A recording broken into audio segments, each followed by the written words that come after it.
gonna read You Forgot Your Skirt, Amelia Bloomer. And it was made by Shana, illustrated by Chesley Mclaren. And I like this book because it tells little girls that you don't have to wear dresses. You don't have to be like girls' pink sparkle. And I'm wearing a pants, so deal with it. Let's start reading.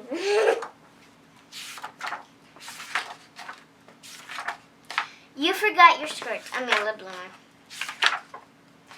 Amelia Bloomer was not a proper lady. In fact, Amelia Bloomer thought proper ladies were silly. She thought it was silly that proper ladies were not allowed to vote. So she tried to change the laws so that they could. Good grief, people said. Amelia Bloomer thought it was silly that proper ladies were not supposed to work. So she started her own newspaper, and she called it The Lily. It was a special newspaper all about women. She hired other women to work it too. A shame, people said. But the silliest thing of all, thought Amelia Bloomer, was the way proper ladies were supposed to dress. Their dresses were so heavy, one of them was like carting around a dozen bricks.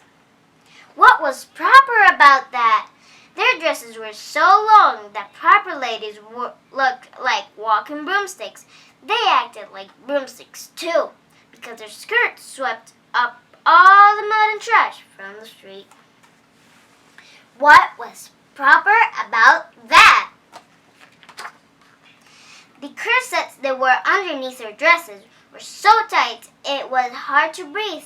In them, proper ladies were fainting at the drop of the hat. What was proper about that?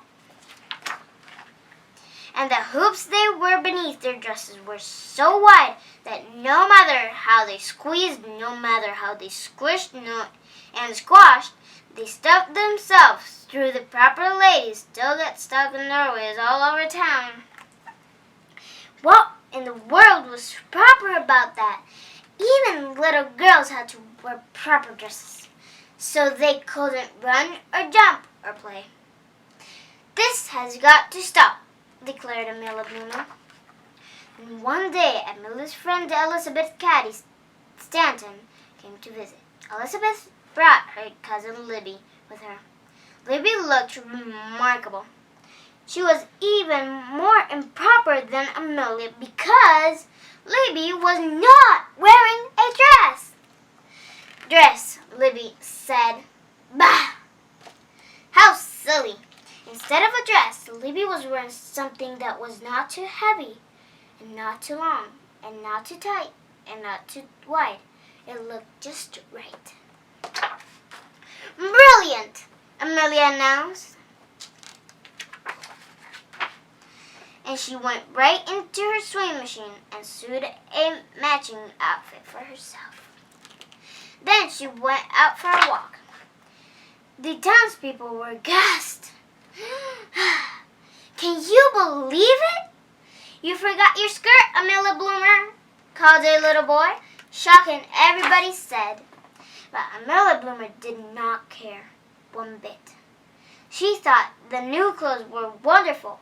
She ran and jumped and twirled and did all the things she had always wanted to do.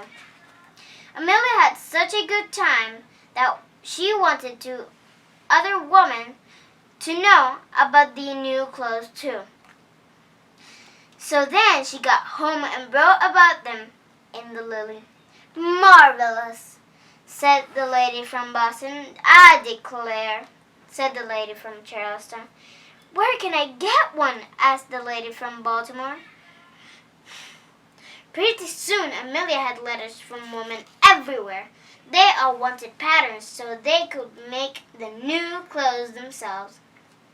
Some of them even wanted tips on how to wear with the new style. Some people called the new style of clothes the American costume. Most people just call them the bloomers. Of course, not everyone liked bloomers. said one very improper gentleman. Boulders dash, said another one. This can only lead to one more rights of woman, grumbled the third. Over the time, bloomers went out of style. Proper ladies and gentlemen everywhere breathed a sigh of relief. Thank goodness, they said. Now everyone will forget this nonsense, and things can return to normal. But did people really forget all about Amelia Bloomer and her improper ideas? Let's see. Well, what do you think? This was all the book, and it was really, really, really fun to read this book. Bye!